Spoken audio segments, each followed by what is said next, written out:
ഉല്ലാസ് നമുക്കൊപ്പം ചേരുന്നുണ്ട്. ഉല്ലാസ്, എന്താണ് യഥാർത്ഥത്തിൽ അവിടെ സംഭവിച്ചത്? ഉല്ലാസ്, നമ്മുടെ ഈ ഫോറസ്റ്റോട് ചേർന്ന് താമസിക്കുന്ന ഒരു വീട്ടിലെ ഒരു പയ്യനായിരുന്നു. അത് ഒരു 22-23 വയസ്സുള്ള ഒരു ഡിഗ്രി കഴിഞ്ഞ ഒരു പയ്യനായിരുന്നു. ഓക്കെ. ഒരു വളരെ പാവപ്പെട്ട ഒരു കുടുംബത്തിലെ പയ്യനാണ്. കന്നുകാലി വളർത്തൊക്കെയാണ് അവർ ഉപജീവന മാർഗം നടത്തുന്നത്. അപ്പൊ ഈ പശുവിനെ കാണാണ്ട് പശുവിനെ പേടിച്ചെന്നപ്പോൾ വീടിന്റെ സമീപ പ്രദേശത്ത് നിന്ന് കാട്ടാനയ്ക്ക് മുന്നിൽ പെടുകയുണ്ടായി. ഇത് എപ്പോഴായിരുന്നു സംഭവം? അവരെ ഉച്ചയ്ക്കായിരുന്നോ? ഏകദേശം 3 മണി 3:15 കൂടി. ഏകദേശം ടൈം ഒരു പക്ഷേ കറക്റ്റ് ആവണമെന്നില്ല. സംഭവം അറിഞ്ഞ് ചെല്ലുമ്പോൾ ഒരു 3 മണി 3:15 ഏകദേശം. തേക്കുംകൂപ്പായിരുന്നു ഈ സ്ഥലം? തേക്കുംകൂപ്പ് ഇത് ഫോറസ്റ്റ് ആണ് അവിടെ ഉള്ള തേക്കും ഫോറസ്റ്റ് ആണ്. തേക്ക് ഫോറസ്റ്റ് ആണ് അവിടെ ഉള്ള തേക്ക് ഫോറസ്റ്റ് ആണ് അവിടെ ഉള്ള ഈ പയ്യന്റെ വീടിന്റെ സമീപം മൊത്തം തേക്ക് ഫോറസ്റ്റ് ആണ്. കാരണം ഈ പയ്യൻ വീട്ടിൽ നിന്ന് പുറത്തേക്ക് ഇറങ്ങണേ തേക്ക് ഫോറസ്റ്റിലേക്ക് ഇറങ്ങുന്നത്. അപ്പൊ ഒരുപാട് ദൂരം പോയില്ലല്ലേ? വീടിന്റെ തൊട്ടടുത്ത് വെച്ച് തന്നെയാണോ? ഇല്ല, ഒരു 300 മീറ്റർ, ഏറ്റവും കൂടി കഴിഞ്ഞാൽ 300 മീറ്റർ ഈ വീട്ടിൽ നിന്ന്. അപ്പൊ ഈ പശുവിനെ തേടിപ്പോയി. അപ്പൊ കൂടെ ഒരാൾ കൂടി ഉണ്ടായിരുന്നു എന്ന് കേട്ടു അമർ. കൂടെ ഒരാളിങ്ങനെ ഉണ്ടായിരുന്നു. പുള്ളിക്ക് എന്തോ ഒരു ചെറിയ പരിക്കേ ഉള്ളൂ. ഞാനിപ്പോ ഇവിടെ വന്നപ്പോൾ ചാനലുകാർ ചോദിച്ചപ്പോഴാണ് കൂടെ ഒരാളുണ്ടെന്ന് ഞാൻ അറിഞ്ഞത്. അപ്പൊ അന്വേഷിച്ചപ്പോഴാണ് ചെറിയൊരു പരിക്കുണ്ട്. അദ്ദേഹം പറഞ്ഞാണ് ഇത് പുറത്തറിഞ്ഞത്. അല്ല, ഈ അപകടം സംഭവിച്ചെന്ന് അറിഞ്ഞത്. അയാൾ പറയുന്നതനുസരിച്ച് ഈ ആനയെ കണ്ടില്ലേ അമർ? അവിടെ നിൽക്കുന്ന ആനയെ അല്ല, ഞാൻ ഈ പരിക്ക് പറ്റിയെന്ന് പറഞ്ഞ പയ്യനെ ഞാൻ കണ്ടില്ല. ഞാൻ ഈ അമർ എന്ന് പറഞ്ഞ കുട്ടിയുടെ കൂടെ ഞാൻ നേരെ കാരിക്കോട് ആശുപത്രിയിലേക്ക് വരികയോ ചെയ്തത്. ആശുപത്രിയിൽ എത്തിച്ചപ്പോൾ എന്തായിരുന്നു അവസ്ഥ ഉല്ലാസ്? അല്ല, പുള്ളിക്ക് പരിക്കുണ്ടായിരുന്നു. നമ്മൾ കാഷ്വാലിറ്റി കയറിയപ്പോഴും ഡോക്ടറാണ് ECG എടുത്തിട്ട് ഡോക്ടറാണ് പറയുന്നത് മരണം സംഭവിച്ചു പറഞ്ഞു. നമ്മൾ കണ്ട വഴി എടുത്തുകൊണ്ട് പോരുകയാണ് ചെയ്തത്. അല്ല, ആ സമയത്ത് ഇയാളെ ആന ചവിട്ടി കൊല്ലുകയായിരുന്നോ അതോ മറ്റേതെങ്കിലും ഇതിൽ ആക്രമിക്കുകയായിരുന്നോ? അല്ല, നമുക്ക് അതിനെ കുറിച്ച് നമുക്ക് അറിഞ്ഞുകൂടാ. ഈ പരിക്ക് പറ്റിയ പയ്യനെ ഈ വ്യക്തി മിണ്ടുന്നില്ലല്ലോ, അനക്കമില്ല. പരിക്ക് പറ്റിയ പയ്യനെ എനിക്ക് നേരിൽ കാണാൻ കഴിഞ്ഞിട്ടില്ല ഇതുവരെ.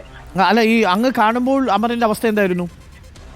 അനക്കമില്ല. നമുക്ക് കാണുമ്പോൾ നമ്മളെ സംബന്ധിച്ച് അനക്കമില്ലാത്തൊരു അവസ്ഥയിലാണ് നമ്മൾ കാണുന്നത്. യാതൊരുവിധ അനക്കവുമില്ലാത്ത അവസ്ഥയിലാണ് കാണുന്നത്. ആന ഇപ്പോ ആ ഭാഗത്തുനിന്ന് പോയോ ഉല്ലാസ്? അല്ല, നമുക്ക് അത് കറക്റ്റായിട്ട് അറിഞ്ഞുകൂടാ. ആ ഭാഗങ്ങളിൽ നിരന്തരം നമ്മൾ ജനവാസ മേഖലയിലേക്ക് ആന ഇറങ്ങുന്ന നിരന്തരം ആനശല്യമുള്ള ഒരു മേഖലയാണ്. ആന ഒരു പക്ഷേ അവിടെ തന്നെ ഉണ്ടാവാം, പോയിട്ടുണ്ടാവും. അതിനെ കുറിച്ചൊന്നും എനിക്ക് അറിഞ്ഞുകൂടാ. ഇങ്ങനെ ഇടയ്ക്കിടയ്ക്ക് ആന ഇറങ്ങാറുണ്ടല്ലേ ആ പ്രദേശത്ത്? അത് നിരന്തരമായിട്ട് ആന ഇറങ്ങുന്ന ഒരു മേഖലയാണ്. ഭയങ്കര നമുക്ക് ഒരു രീതിക്കും ജീവിക്കാൻ മേലാത്തൊരു അവസ്ഥയാണ് ഇപ്പൊ. അവിടെ ഫെൻസിംഗ് ഒന്നും ഇല്ലേ ആ ഭാഗത്ത്?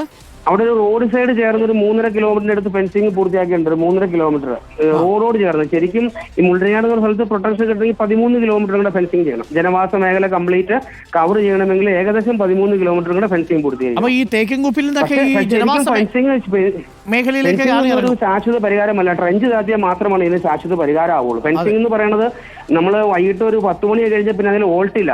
നമ്മൾ നക്കി നോക്കിയാൽ വരെ പുളിപ്പ് മാത്രമുള്ള ഒരു അവസ്ഥയാണ്. അത് ഒരിക്കലും സക്സസ് അല്ല. ഇവിടെ ട്രെഞ്ച് തന്നെ താത്തി നമ്മൾ ഈ കാട്ടാനകളെ പ്രതിരോധിക്കുകയോ ചെയ്യണ്ടേ. നിങ്ങൾ പലതവണ വനംവകുപ്പിനോട് പരാതി പറഞ്ഞു എന്നൊക്കെ കേട്ടു, എന്നിട്ടൊന്നും ഉണ്ടായില്ല? ഞങ്ങൾ പലതവണ പല രീതിയിൽ ഞങ്ങൾ പ്രതിഷേധിച്ചതാണ്. ഇതിപ്പോ 23 വയസ്സുള്ള ഒരു ചെറുപ്പക്കാരൻ, അതും കുടുംബത്തിന്റെ അത്താണിയാണ്. ഒരു നിർധന കുടുംബത്തിന്റെ ഏക അത്താണിയായിരുന്നു ഈ പയ്യൻ. ഒരു മകൻ മാത്രമേ ഉള്ളൂ ആ വീട്ടിൽ? അവിടെ അല്ല, ഒരു ഇളയ ആളുണ്ട്. അപ്പൊ ഈ ഒരുപക്ഷെ വീടിന്റെ കാര്യങ്ങളൊക്കെ നടത്തിക്കൊണ്ട് പോകുന്നത് ഈ അമറായിരിക്കും അല്ലേ? അല്ല, ഡിഗ്രി കഴിഞ്ഞിട്ട് താൽക്കാലികമായ ഒരു ജോലി പ്രവേശിച്ചിട്ടുണ്ടായിരുന്നുള്ളൂ. സ്ഥിരം ജോലിയൊന്നും അല്ല. സോളാർ കമ്പനിയായി ബന്ധപ്പെട്ടുള്ള ഒരു ചെറിയ താൽക്കാലിക ജോലിയായിട്ട് നടന്നു. കൂടെ ഉണ്ടായിരുന്ന ഒരാൾക്ക് ഇപ്പോൾ വലിയ പരിക്കില്ല, നിസ്സാര പരിക്കേ ഉള്ളൂ അല്ലേ? ചെറിയ പരിക്കുകളുള്ളൂ. ഞാൻ ആ വ്യക്തിയെ നേരിട്ട് കണ്ടില്ല. ഞാൻ ഇവിടെ വന്നപ്പോഴാണ് ഇങ്ങനെ ഒരാൾ കൂടെ ഉണ്ടായിരുന്നു എന്ന് അറിഞ്ഞത്. ഉല്ലാസ്, ഇനിയിപ്പം നാട്ടുകാർ എന്താണ് ഇതിനകത്തൊരു പ്രതിഷേധമൊക്കെ ഉണ്ടാവുമോ? എന്താണ്? ഞങ്ങളിപ്പോ പെട്ടെന്ന് വന്നതുകൊണ്ട് നമ്മൾ ഇതുമായിട്ട് ബന്ധപ്പെട്ട് വന്നതാണ്. ഞങ്ങൾ മറ്റുള്ളവരുമായിട്ട് കൂടി ആലോചിച്ചിട്ടാണ് നമുക്ക് അങ്ങനെ ഒരു കാര്യങ്ങൾ പറയാൻ പറ്റുള്ളൂ. ഓക്കെ ഉല്ലാസ്, ശരി.